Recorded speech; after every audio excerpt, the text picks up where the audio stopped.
Merci beaucoup à Judith, à Geneviève de m'avoir incité à venir vous parler d'un projet de recherche qui est un peu différent. C'est un projet de recherche subventionné par le CRSH qui vise au développement d'un deuxième axe de recherche. Donc, ça m'a donné l'occasion de travailler davantage sur la littérature québécoise et la littérature québécoise contemporaine. C'est un projet qui est né de la procrastination, comme tous les meilleurs projets. En fait, j'ai une fascination pour les débats d'idées au Québec, notamment quand il y a des points d'entente qui essaient d'être trouvés, quand les deux factions, on est un peuple qui veut bien s'entendre, qui veut vivre dans la convivialité, et qui essaie de trouver un terrain d'accord sur lequel on peut s'entendre pour les grands débats.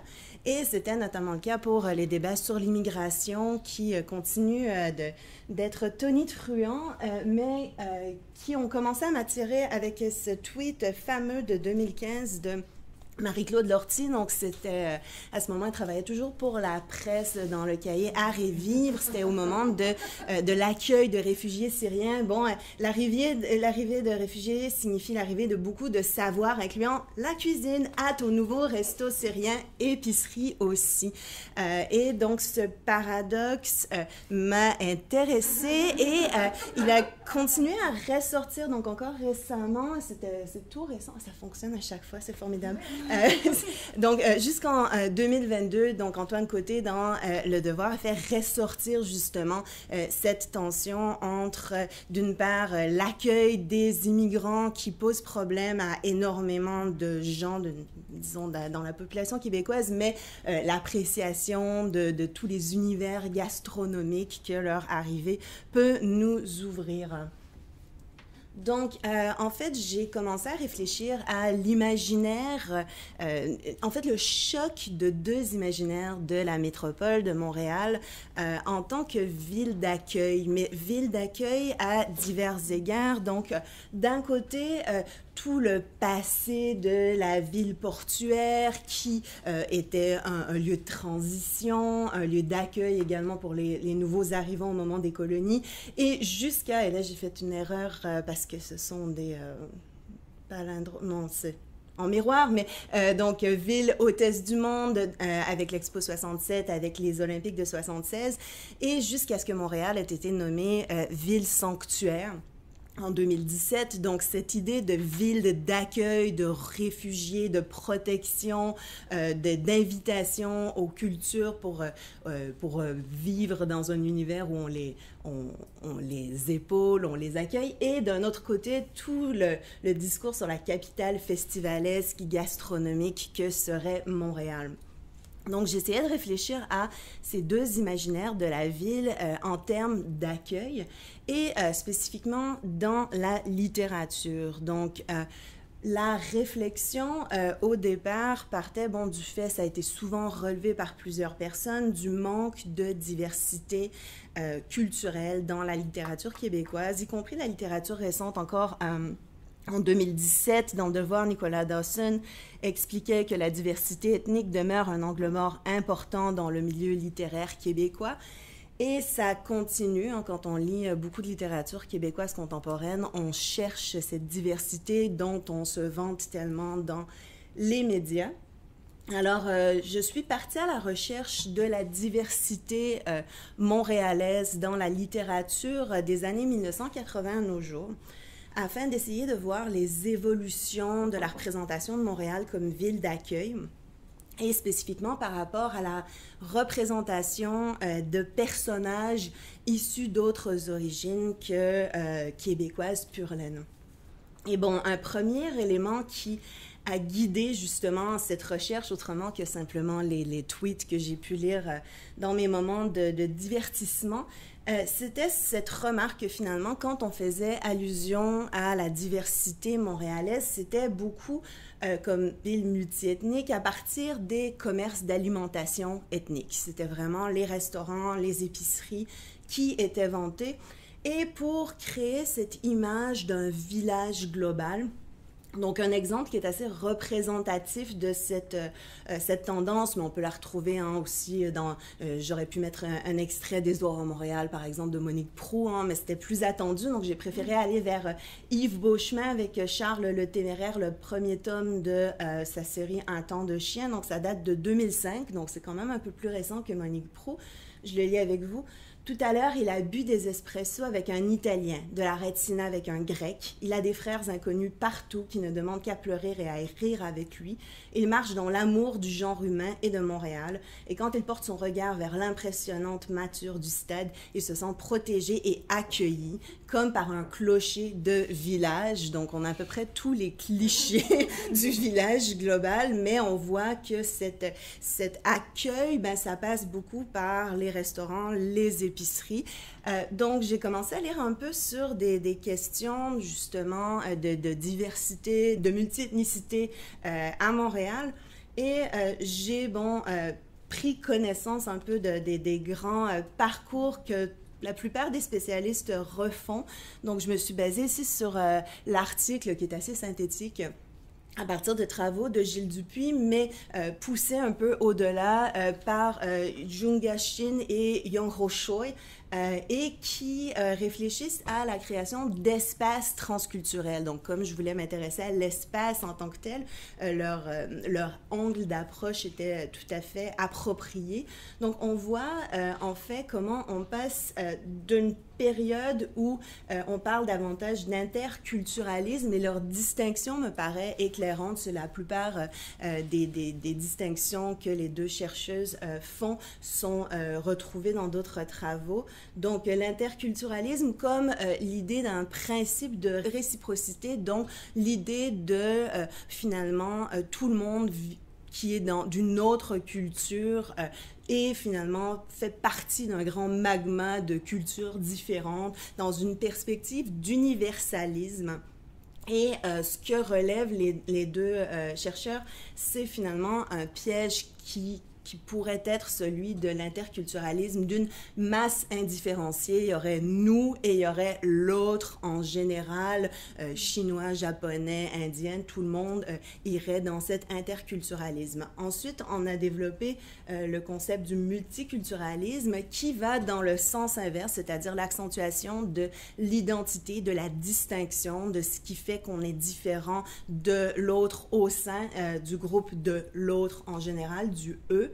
Et pareillement, il relève un piège qui serait celui du communautarisme, du repli sur soi, de sa valeur de distinction, de la fermeture sur sa communauté. Ce qu'ils en viennent à proposer, puis c'est vraiment dans la suite donc, des travaux de Gilles Dupuis, c'est de réfléchir davantage en termes de transculturalisme. Et c'est une tendance qui, selon plusieurs spécialistes, va se manifester vraiment de plus en plus à partir des années 2000. Et c'est vraiment dans le transculturalisme, c'est l'idée du mouvement transversal, du fait que chacun des deux parties, ceux qui sont le nous et ceux qui représentent le eux, se décentre, donc c'est un double décentrement pour aller à la rencontre de l'autre et que cette rencontre procéderait d'un contact, parfois d'un choc, et qui aurait lieu dans un espace. Donc la plupart des chercheurs insistent sur l'idée que le transculturalisme, ça se passe en situation in situ, même donc vraiment dans des espaces. Donc ça m'a conduite à réfléchir aux espaces transculturels et au commerce d'alimentation, aux restaurants ethniques en termes d'espaces transculturels.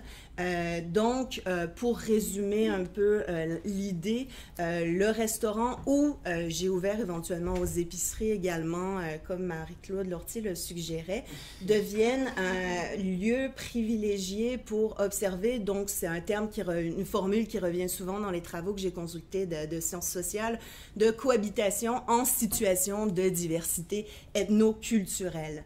Donc, ce qu'on suggère, c'est que des espaces comme les commerces d'alimentation, comme les restaurants seraient des espaces propres à permettre le dépassement de l'état des vies parallèles, parallel lives, du multiculturalisme, que c'est le rapport Cantle en 2005 qui avait fait ce constat que finalement le multiculturalisme faisait en sorte que bon, tout le monde vivait dans une acceptation relative, mais qui procédait aussi d'une ignorance relative, d'une vie en silo, et voulait qu'on travaille davantage à fonder des espaces qui permettraient, c'est les travaux très pertinents, bien écrits aussi de Sandrine Jean, qui m'ont fait découvrir ce continent de recherche en sciences sociales au Québec, le développement d'un sentiment d'appartenance commune et d'attachement au lieu. Donc, ça passe encore une fois par le lieu.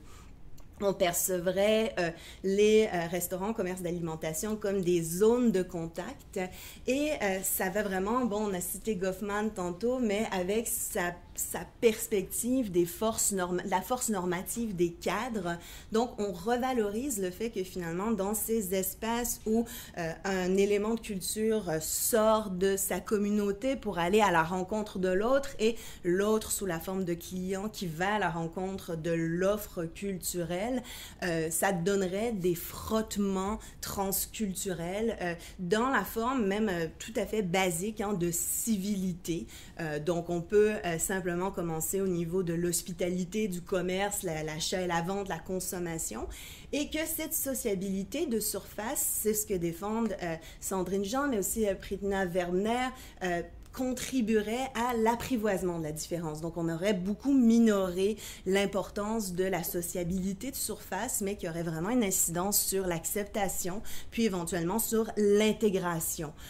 On demeurait, cela dit, et c'est ce qu'elle relève, souvent encore dans le multiculturalisme, c'est-à-dire chacun cantonné dans sa culture, mais avec un effort pour aller en contact, et que ce contact initial pourrait éventuellement donner lieu à une réelle rencontre, et à ce moment deviendrait proprement transculturel. Bon, il y a plusieurs réflexions liées à tout cela pour l'élément alimentaire, donc le fait de manger, manger comme geste anthropologique, politique, donc on pourrait le lier, puis je le ferai pas, je vais passer rapidement au texte, aux théories de l'hospitalité de Lévinas, mais ce qui m'intéressait notamment pour les restaurants en particulier, puis dans une certaine mesure les commerces d'alimentation, c'est le renversement des rôles, c'est-à-dire que c'est la personne qui est accueillie dans un pays qui en vient, en retournant les tables, à recevoir son hôte, à l'inviter dans sa culture, au sein même de la culture d'accueil. Donc, les restaurants, les commerces d'alimentation auraient une manière de fonction d'ambassade qui permettrait justement de créer ces rencontres transculturelles. Si je résume un peu mon projet, donc le projet de recherche que j'essaie de mener malgré la pandémie, malgré beaucoup d'autres choses depuis quelques années, qui s'intitule « Les représentations fictionnelles de la restauration multiethnique montréalaise ». Donc, j'ai commencé à lire des tonnes et des tonnes de romans montréalais, toujours à la recherche non seulement de personnages issus de la diversité, mais de scènes de restaurants. Et ma première surprise, c'était que l'intuition était bonne. Finalement, très souvent, quand on a un personnage romanesque issu de la diversité qui prend une légère importance dans le récit, on se retrouve dans son milieu de travail qui est très souvent un commerce d'alimentation, un restaurant. Donc, j'ai commencé à cerner ces textes. J'en ai réuni une 50aine, donc il y en a quand même beaucoup. Ça va en augmentant plus on arrive près du moment présent, donc à partir des années 2010. Et j'essaie de voir l'évolution des représentations de ces personnages et des rencontres transculturelles qui ont lieu dans ces espaces. J'essaie de cerner en fait certaines caractéristiques. Donc, je me suis fait un tableau comparatif. Donc, pour vous donner une idée, je réfléchis au type de commerce alimentaire, le décor, comment est-ce qu'on joue l'aspect culturel, est-ce qu'on le performe, le type de clientèle, est-ce qu'on reçoit surtout des gens du cru ou ce sont plutôt des gens de la même culture qui fréquentent le commerce, est-ce que les employés sont issus de la communauté, est-ce qu'ils ont des interactions sociales entre employés, est-ce qu'ils ont des interactions sociales avec la clientèle, puis bien sûr, tout ce qui relève de l'énonciation, du style, du marquage idéologique dans les textes.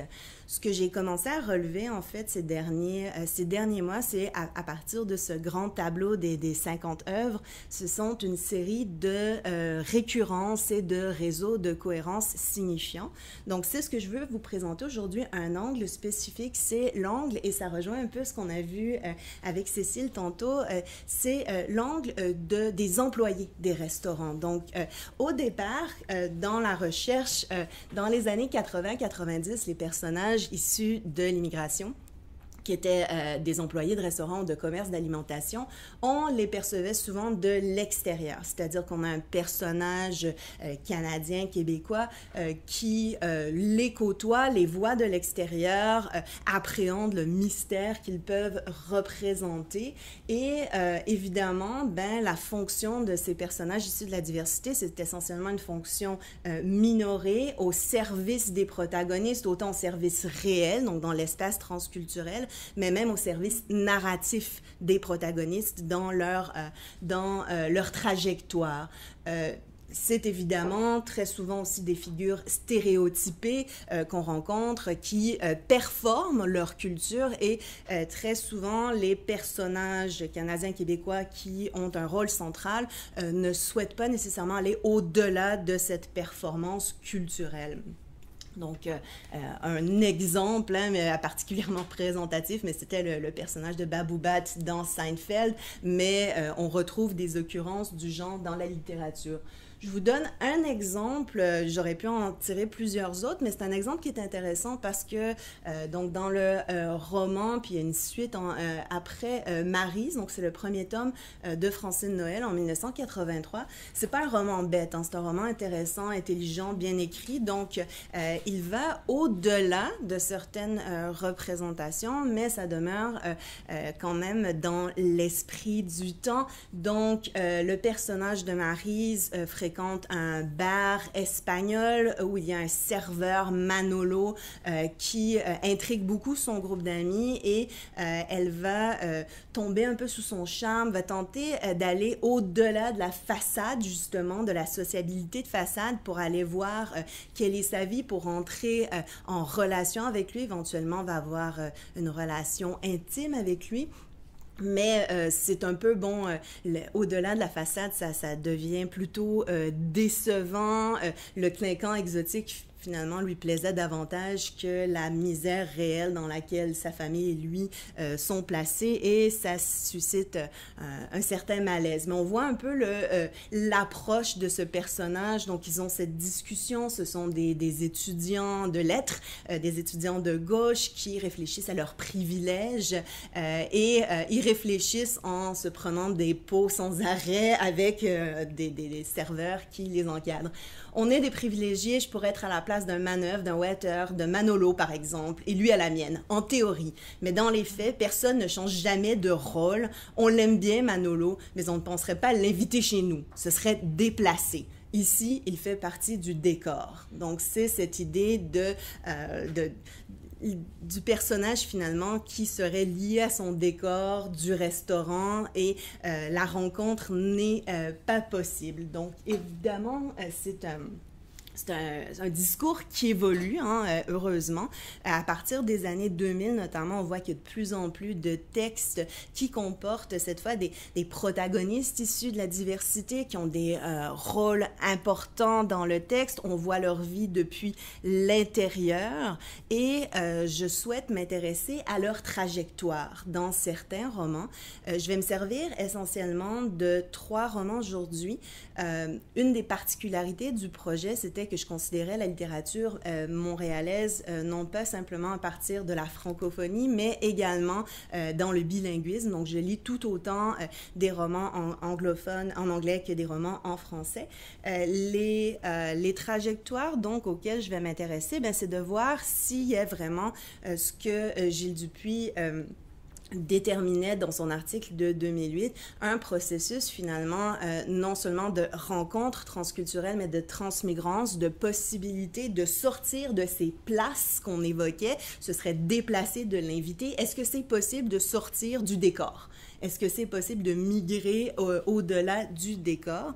Donc, j'ai fait ressortir des éléments communs de ce livre pour vous présenter en 9 temps la trajectoire des personnages issus de la diversité qui travaillent dans des restaurants, des commerces alimentaires. Je précise tout de suite que ce sont des romans qui ont une trame narrative complètement éclatée, très, très complexe, donc je ne tenterai pas du tout de les résumer. Je me concentre sur certains aspects. Il y a des robots, il y a des complexes de crimes internationaux, il y a du réalisme magique. Résumer un roman serait compliqué, je veux en parler au moins de 3, donc ce n'est pas représentatif de la trame narrative, mais c'est vraiment les trajectoires qui m'intéressent. Donc, je vais parler du roman Cockroach de Rawi Hage de 2008. Je crois que c'est son 2e roman. Le roman Bone and Bread de Salima Navaz de 2016 et The Wagers de Shawn Michaels de 2019. Je vais faire appel aussi à certains intertextes pour montrer que finalement, les éléments de trajectoire que j'ai relevés se retrouvent dans le reste du corpus. Donc, il y aura des références à Kim Thuy, son roman Man de 2013, un roman de Michael Springate, The Beautiful West and the Beloved of God, et le premier tome des Inquiétudes de Jean-Simon Desrochers qui est paru en 2017. Donc, je commence avec ma série des 9 points de convergence dans cette trajectoire. Je les ai séparés en 3 catégories. Donc, les 3 premiers vont avoir rapport essentiellement à la culture. Les 3 ensuite vont avoir lieu rapport avec la spatialité, l'espace, puis enfin vraiment le rapport au restaurant, le rapport contraignant au restaurant. Un des éléments qui m'a frappé quand j'ai commencé à réfléchir à mes personnages issus de la diversité qui travaillent dans des restaurants, des commerces d'alimentation ethnique à Montréal, c'est le fait que la plupart ne travaillent pas dans un lieu qui a trait à leur culture d'origine. Donc, ça irait s'inscrire dans cette perspective interculturelle de c'est tout pareil, donc on est dans la différence, on est une différence universelle. Donc, c'est vraiment frappant rapidement dans Cockroach. Donc, c'est un protagoniste qui est libanais, bien qu'il ne parle pas de son lieu d'origine. Il dit « The place where I come from ».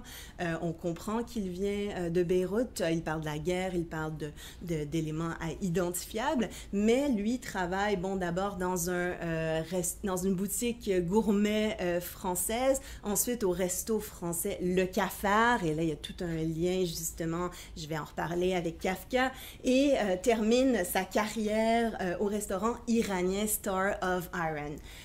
Similairement, dans Bread and Bone, ce sont 2 jeunes filles canadiennes issues d'un père d'origine indienne, d'une mère galloise, et qui ont acheté un restaurant de bagel. Donc, ils ne performent pas la bonne identité. On écrit « Uncle even enjoyed the customers who were visibly surprised to be buying their Jewish bagels in a Hasidic neighborhood from a big man in a huge blue turban. This was something he found amusing. » Et similairement, semblablement, quand une des jeunes filles, Sadana, travaille, elle devient serveuse dans un resto grec, donc qui n'a rien à voir avec sa culture.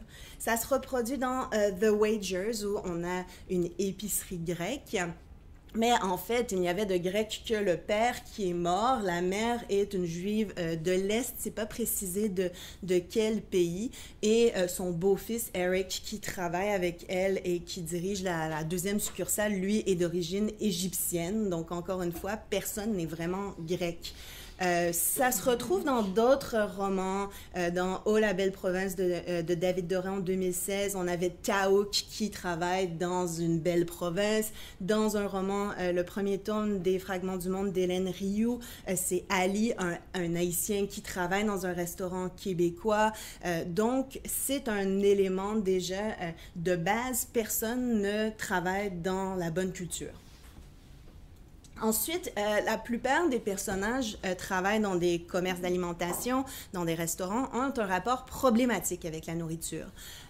Donc, je vous donne deux exemples représentatifs. Dans Bone and Bread, je vais y revenir, il y a beaucoup de morts liées à la nourriture, mais la plus spectaculaire au départ, c'est la mère végétarienne, bon, qui est devenue veuve, qui a ses deux petites filles et qui leur a souvent parlé d'un goût de poulet, une recette traditionnelle familiale qu'elle avait mangée. Les petites, pour son anniversaire, lui cuisinent le poulet et elle mange pour la première fois, elle trouve ça tellement bon, mais un os se coince dans sa gorge, elle s'étouffe et elle meurt devant ses enfants. Donc, ça ouvre son rapport à la nourriture. On comprend le bone ici qui est lié. Les deux filles ont également un rapport problématique à la nourriture. Donc, on a Sadhana qui est en crise anorexique perpétuelle, donc, et elle va mourir de son anorexie, d'une crise cardiaque comme son père. On va voir tantôt la mort de son père. Et Bina, oui? Oh, pardon. Et Bina, qui, elle, est plutôt de l'autre côté du spectre, donc elle est obèse et ça lui permet d'ailleurs de cacher une grossesse adolescente, donc des rapports à l'alimentation difficiles. Dans Cockroach, donc, outre le fait, comme j'ai dit, je vais en reparler, qu'il y a tout un intertexte très marqué avec Métamorphose de Kafka, il y a évidemment aussi un grand intertexte, ça c'est très très marqué, de la fin de Knut Hamsun. Donc on a la chute dans la déchéance et dans la pauvreté absolue d'un protagoniste dont le nom n'est pas non plus révélé et qui commence à avoir des hallucinations et qui font qu'on est toujours en train de douter, comme dans le roman de Hamsun, si les éléments rapportés se sont réellement produits ou non. Son paradoxe à ce personnage de Cockroach, c'est que les seules possibilités d'emploi pour lui, ce sont dans des commerces d'alimentation, des restaurants, mais qu'il n'a pas les moyens de se nourrir lui-même. Donc, il est toujours taraudé par la faim et tous ses amis travaillent dans les restaurants et sont tout aussi affamés que lui. Donc, un groupe d'affamés dans des restaurants. Donc, il ne peut réellement consommer son produit. Plusieurs scènes intéressantes à cet égard. Il parle à sa psychologue et elle lui demande « Qu'est-ce que tu aimes dans la vie? » Parce qu'il se plaint de tout toujours. « I like food, I said, though I worry about food shortages lately. » Et on a aussi ces rapports où les personnages vont toujours se taper pour obtenir de l'argent, mais à chaque fois qu'ils vont se voir dans les restaurants, disent « Tu n'as pas le droit d'approcher des cuisines, tu peux pas te nourrir ici, tu n'as rien à faire ici. Donc, you should never come here unless you're going to sit and eat. » Donc, toujours repousser des lieux où ils travaillent. Il y a une scène très, très forte dans le roman qui reprend, c'est un roman plein d'intertextes, un roman très littéraire. Le personnage cite Proust. Il y a vraiment énormément de références à la littérature française. Et il y a une scène qui reprend les yeux des pauvres de Baudelaire. Le personnage complètement affamé dans un délire se promène dans la petite Italie, voit des gens attablés à un restaurant et est fasciné par la nourriture, la fixe à telle enseigne qu'on doit interpeller, on doit appeler la police qui l'interpelle. Et le rapport est renversé, c'est-à-dire que lui regarde les gens se nourrir, mais éventuellement c'est lui qui fait cette scène parce qu'il dit « mais j'ai le droit de regarder des gens manger, j'ai le droit de manger par proxy » et apparemment ce n'est pas toléré. Et ce sont les gens qui mangent finalement, qui en viennent à consommer la scène. They watched as if from behind the screen, as if it were live news. Now I was part of their TV dinner. I was spinning in a microwave, stripped in my plastic cover, eaten and defecated the next morning. The couple enjoyed watching me, as if I were some reality show about police chasing people with food envy syndrome. Et en fait, lui, il se retrouve toujours avec les miettes. Il est toujours, et c'est tout ce qu'il a, donc il a une identification qui prend de l'importance dans son délire fiévreux d'affamé avec les coquerelles qui vont manger les miettes des gens dans les cuisines.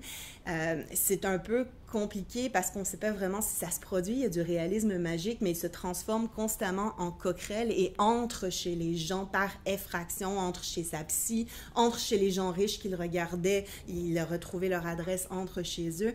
Et quand il va chez eux, finalement, il se couche dans leur lit, un peu comme Boucle d'Or, il va manger et il se fait souvent des sandwichs. Donc, il mange la nourriture qu'il reste dans le réfrigérateur ou même les miettes.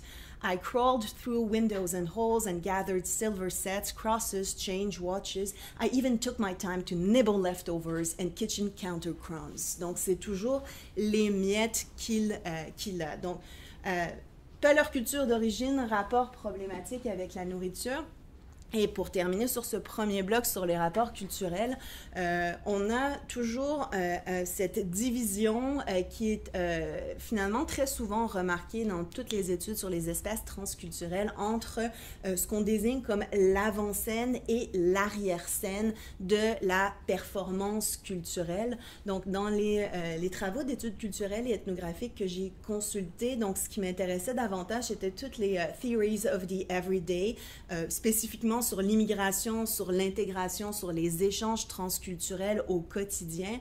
Et on remarque, Werner l'évoque elle-même dans son article, le clivage entre la surface, le front stage, et le underground, le backstage. Et on va voir que tantôt, quand je vais parler des espaces, ça se reproduit aussi dans l'espace des restaurants ou des commerces d'alimentation. Donc, tout le sous-sol est un lieu souvent lié à la criminalité, à tout ce qui est caché, la saleté, le sexe, donc tout ce qui ne veut pas être montré, et aussi une vie finalement très universelle, et le devant ou le haut est le lieu de performance.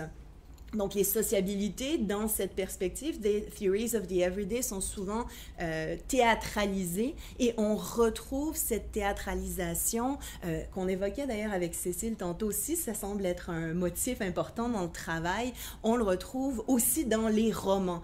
Cette distinction entre le nous et le eux, ben, ça passe beaucoup aussi par les individus qui, par choix, mais plus souvent parce qu'ils se sentent forcés, en viennent à développer une persona culturelle, une mise en scène de soi, de sa famille, où ils performent leur ethnicité, leur différence pour satisfaire aux attentes de l'autre, en fait, de l'autre d'accueil.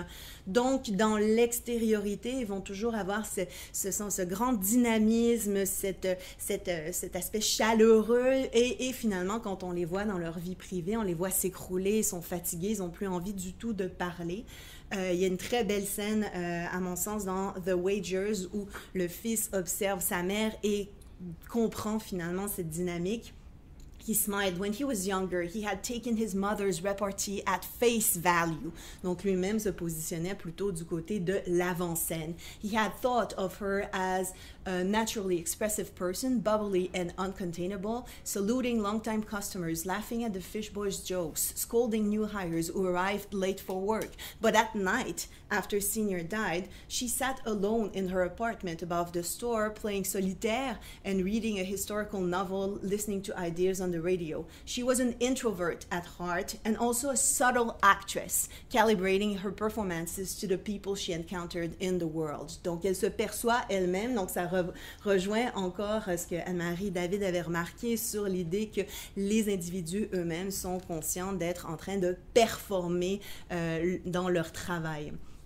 Ça permet, comme je le disais, finalement, d'un point de vue narratif, cette division de l'espace, d'explorer souvent le potentiel un peu mystérieux, inquiétant de ces lieux auxquels on a accès finalement seulement dans leur vision d'avant-scène, de front, de surface, et tout ce qui se cache dessous, derrière, donc les backstores, les entrepôts, les sous-sols sont vraiment, ça suscite beaucoup de désirs romanesques, et on s'en sert dans les récits, par exemple dans The Wagers.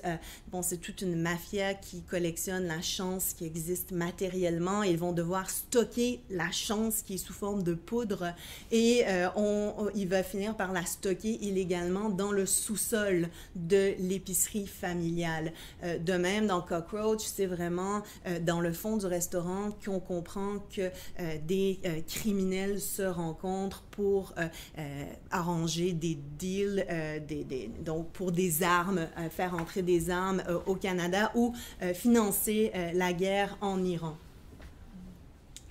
Si on passe maintenant aux espaces, ben finalement, cette division que j'avais remarquée entre avant-scène et arrière-scène, ben ça fait que les espaces dans lesquels les scènes d'intimité, les scènes personnelles des personnages racisés, donc issus de l'immigration, ça se passe très souvent à l'arrière. C'est toujours dans le back que les scènes se produisent et souvent c'est lié aux dumpsters, aux poubelles. On les retrouve souvent dans la zone des poubelles avec tout ce que ça peut représenter de d'éjection, de sortie, d'évacuation, donc toujours finalement du côté des déchets. Les personnages eux-mêmes, naturellement, ont tendance, comme le père dans Bread and Bone, à hiding out in the back, donc à aller se cacher à l'arrière, se sentent plus libres quand ils sont cachés, vont espionner souvent depuis les balcons, depuis le dumpster, espionner ce qui se passe dans la ruelle. Pour The Wagers, c'est très significatif quand la première fois qu'on visite dans le roman l'épicerie, on passe par derrière avec les personnages. Donc, The back of Provisions Quay didn't look like anything much. Et on entre vraiment par the back door, toujours. Encore une fois, dans Cockroach, ben, évidemment, en tant que cafard, il est souvent dans les ruelles, dans les poubelles, passe par les portes arrière, même quand il se transforme, se métamorphose. Et plusieurs scènes intéressantes se déroulent comme celle-ci dans l'arrière, dans la ruelle. Je lirai pas tout parce que je veux finir la présentation. Attends.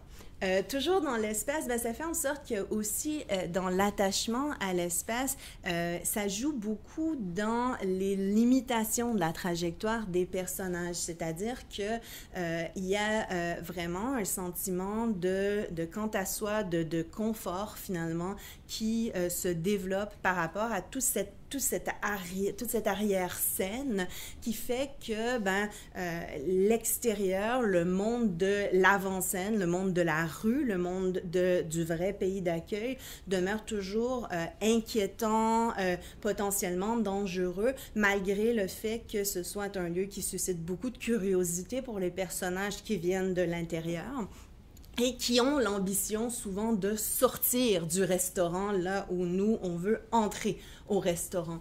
Souvent dans les romans, ça se divise en termes de génération. Donc les immigrants de première génération ont la conscience, mais souvent la volonté affirmée, donc dans les textes, de demeurer invisibles. Leur invisibilité sociale est une source de confort, même si c'est aussi, ils s'en rendent compte, une forme d'emprisonnement, parce que ça permet d'exister librement. Ils ont une fonction définie dans le cadre de leur commerce, peuvent jouer leur rôle dans la société.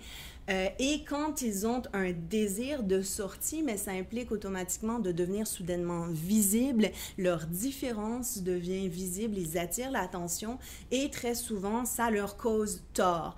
Dans Man, ça devient la grande médiatisation de la personne, de la cuisinière qui en vient à bouleverser sa vie. Dans Cockroach, il est constamment surveillé, remarqué, identifié. Il se fait surveiller et a des suivis psychiatriques, mais plusieurs interventions policières dès qu'il se retrouve non plus dans les ruelles, dans les sous-sols de restaurants, mais dans la rue. Donc, d'une manière ou d'une autre, quand on existe de manière visible hors du restaurant, ça conduit à d'autres formes de marginalisation.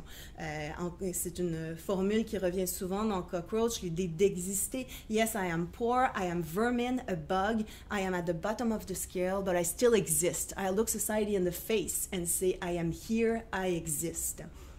Les immigrants de deuxième génération qui sont plus fréquemment représentés dans les récits doivent composer avec des tensions. À la fois, ils sont maintenus, liés par des traditions, par des rituels familiaux au lieu d'origine qui n'est plus le pays d'origine, mais le restaurant qui devient finalement leur pays d'origine.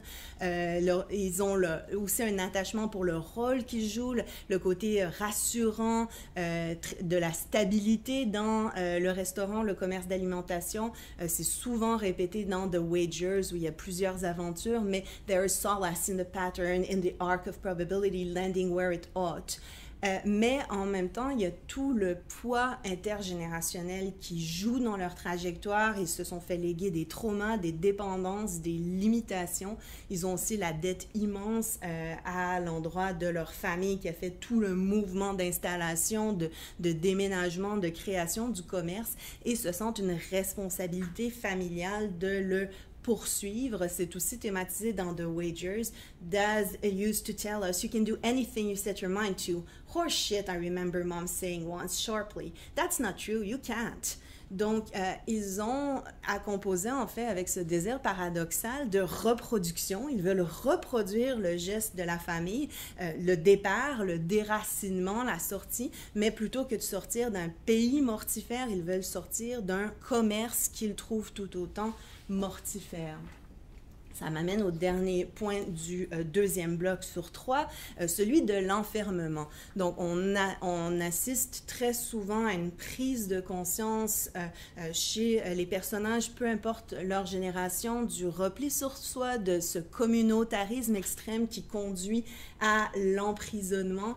Les personnages se rendent souvent compte qu'ils ne voient pas les membres de leur famille hors du commerce, qu'ils ne les ont jamais vus, par exemple, comme c'est le cas de l'oncle qui s'est occupé des 2 jumelles dans Bread and Bone. I carry no image of him in the daylight, only one of him ruling us inside the apartment and another of him holding sway over the bagel boys under the fluorescent lights of the shop downstairs. C'est la même chose dans The Wagers où toute la famille est née littéralement dans le commerce. Le personnage de Cockroach est constamment en train de se plaindre d'être enfermé. Trapped, c'est un verbe qui revient constamment. Et dans Man, il y a plusieurs prises de conscience au départ assez poignantes sur la limitation spatiale du personnage, des 2 personnages, mais le personnage féminin qui le ressent le plus. Je ne faisais que monter et descendre les marches qui reliaient mon four à mon lit. Donc, en fait, ce qui m'a surtout frappé quand j'ai commencé à recouper les exemples de livres que j'ai, et de scènes plus spécifiquement que j'ai analysées, c'est à quel point le commerce d'alimentation, le restaurant, est perçu comme un lieu mortifère. Et à plusieurs égards, d'abord, c'est un lieu de multiples dangers. Dès les premières pages de Bone and Bread, c'est le commerce de bagel est décrit like the furnace of hell itself. Donc, on est littéralement en enfer. Dans The Wagers, le commerce menace Swin en permanence. Il y a toujours la peur que tout s'écroule, that everything would begin to fail, wrecked, irretrievable. Et ça peut même travailler dans des restaurants, travailler dans des commerces d'alimentation. Souvent, il y a des anecdotes qui sont liées à de la violence qui aurait été provoquée par le fait même de travailler dans ces lieux. Un personnage qui vient aux funérailles de la mère se rappelle qu'il s'est fait complètement détruire le corps à un moment où il sortait les poubelles d'un commerce où dans un restaurant où il travaillait. Donc, une source de violence, de danger. Il y a énormément d'incendies criminels dans les récits que j'ai lus. À un moment, ça devient frappant que ça se produise constamment. C'est un moment fondateur dans la trajectoire des personnages de Bone and Bread qui signifie aux 2 jeunes filles que l'enfer et le feu du dessous peut se contaminer à l'ensemble. C'est un incendie qui, au départ, on pense que c'est peut-être le feu des bagels qui aurait causé, mais on se rend compte qu'il y a des signes de swastika qui qui est un peu absurde parce que finalement, ils sont pas juifs du tout, mais la jeune fille dit, ils sont peut-être anti-baguelistes, finalement. Donc, l'appartement est brûlé, le commerce est brûlé, il faut le reconstruire ensuite.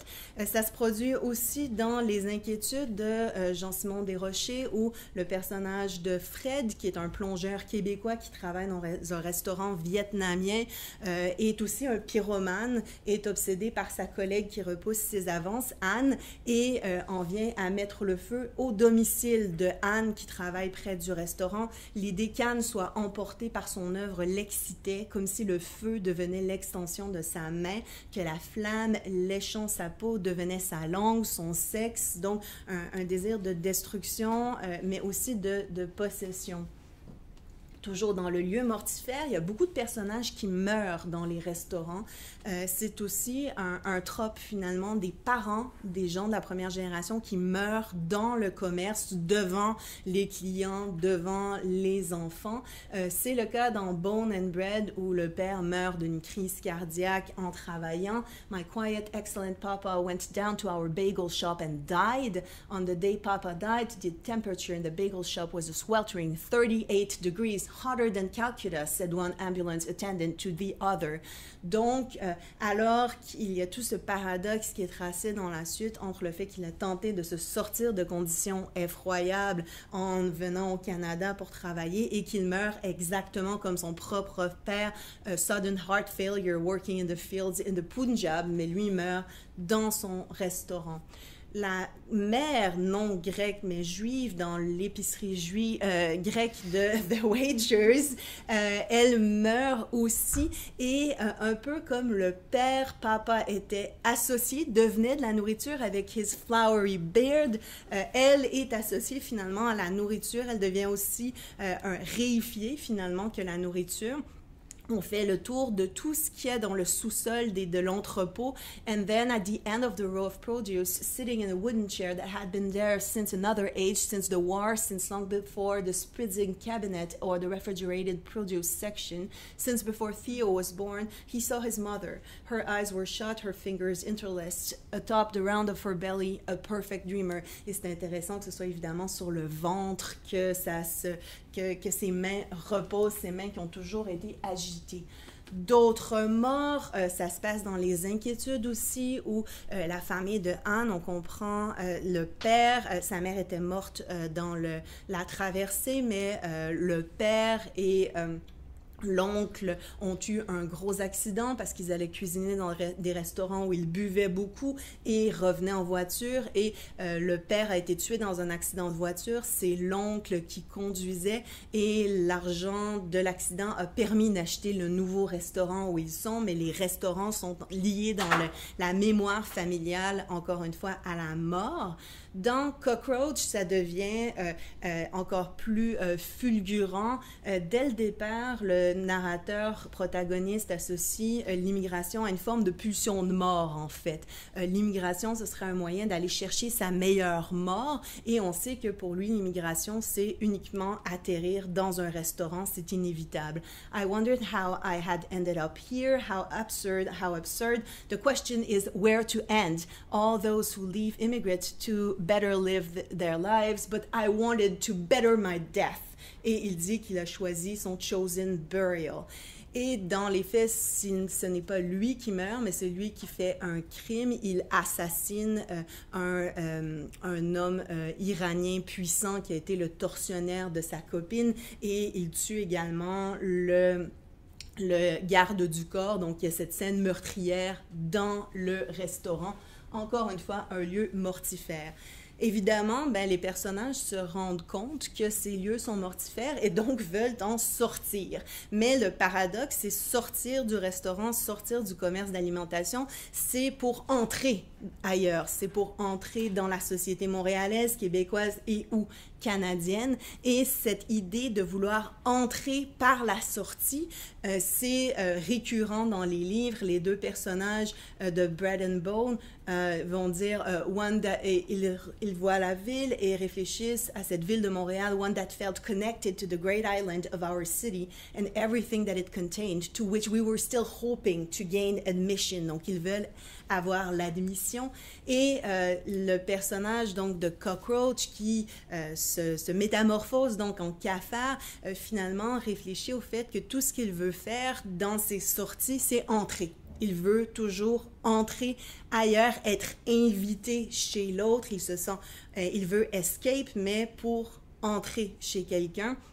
Et il a cette prise de conscience. I'm not sure why I still show up where I'm unwelcome, but it has become a habit of mine to choose unwelcoming places. I just wanted to be invited in. Donc, il veut sortir pour entrer. Et cette possibilité de sortie, ben c'est là que souvent ce sont dans les rencontres transculturelles, c'est souvent offert par un client ou une cliente, souvent client canadien de souche, qui donne des possibilités de sortie. C'est le cas dans Man, où seules les clientes québécoises qui avaient adopté un enfant au Vietnam osaient m'approcher avec un regard vierge et m'offraient une page blanche. Donc, le personnage féminin dans Man va avoir son breakthrough, sa possibilité de sortie grâce à une cliente qui est entrée et lui permet la sortie. C'est la même chose dans Les Inquiétudes, où le personnage de Anne va se faire inciter à suivre des études par un client. Dans The Beautiful West and the Beloved of God, c'est aussi une cliente, Elena, qui va inciter le personnage de Mahfoud qui a des études en administration pour dire, mais il faudrait réaliser le potentiel des études, donc, et ça lui permet de sortir de son lonely, nobody slicing chicken situation et d'aller vers l'extérieur. C'est mon dernier point. La trajectoire, donc, avec cette volonté de sortir du lieu mortifère, se termine généralement mal pour les personnages qui veulent sortir du restaurant ou de l'épicerie, ne rencontrent pas d'accueil, ne peut pas être invité à l'intérieur. Les deux cas de figure les plus fréquents, c'est un retour à la case départ, même avec des aventures mirobolantes un peu partout dans le monde, avec des rovers, des drones, d'un personnage à la Elon Musk. Il y a beaucoup de fantaisie. Ça se termine malgré tout au point de départ, au restaurant. Le personnage, par exemple, dans Bone and Bread, elle a pu s'exiler à Ottawa, elle a pu reconstruire une nouvelle vie, mais c'est par son fils qui va retourner dans le bagel shop pour travailler, pour payer ses études, qu'elle est ramenée à la situation initiale. Dans The Wagers, alors qu'il a fait de la prison après son crime international, il se retrouve encore une fois dans son épicerie et le vit plutôt comme un retour à la normale et je n'aurais jamais dû sortir. He didn't feel trapped, he felt practiced. Et dans les cas où c'est plus négatif, ben, c'est souvent cette idéologie qu'on lit beaucoup dans les discours qui incriminent à divers égards l'immigration, de causer des problèmes dans la société, dès qu'on sort du milieu de travail, on devient un perturbateur de l'ordre social et ça se retrouve dans beaucoup de trajectoires de personnages. Dans Man, le personnage sort de son restaurant, mais commet l'adultère, brise une famille, brise la sienne et finit par retourner dans son restaurant en ayant appris un peu d'humilité. Dans The Beautiful West and the Beloved of God, le personnage qui se fait inciter à se lancer dans le commerce d'import-export se rend en Égypte et est perçu comme un terroriste, se retrouve en prison en Égypte. Son père au Canada se fait aussi placer en prison et finalement c'est toute sa famille qui doit, pour payer les avocats, travailler dans le restaurant. Donc alors qu'il essayait de leur permettre aux troisième génération de sortir, tout le monde est plus coincé que jamais dans le restaurant. Et dans Cockroach, bien évidemment, ça conduit cette volonté de sortir, de se lier avec des gens à l'extérieur à un double assassinat, donc probablement qui vont le conduire à la prison ou au retour, qui était sa case départ, l'hôpital psychiatrique où il avait été interné lors de son arrivée. Donc, ça fait ce parcours que j'ai commencé de tracer cette inadéquation avec le commerce initial, ce sentiment d'enfermement, mais un enfermement confortable et finalement cet enfermement qui devient impossible parce que mortifère avec une volonté de s'en sortir, mais qui ramène toujours. C'est une trajectoire que je retrouve dans des dizaines de romans, donc je pense que ça nous dit aussi quelque chose quant aux chances qu'on prétend offrir à celles et ceux qui arrivent et qui peuvent se partir leur commerce. Donc c'est un autre discours qui finalement vient contredire un peu tout ce discours médiatique qu'on voit sur l'accueil sous la forme du restaurant comme possibilité de se sortir d'une situation, mais qui devient finalement, à contrario, une autre forme d'enfermement. Donc je vous remercie de m'avoir écouté.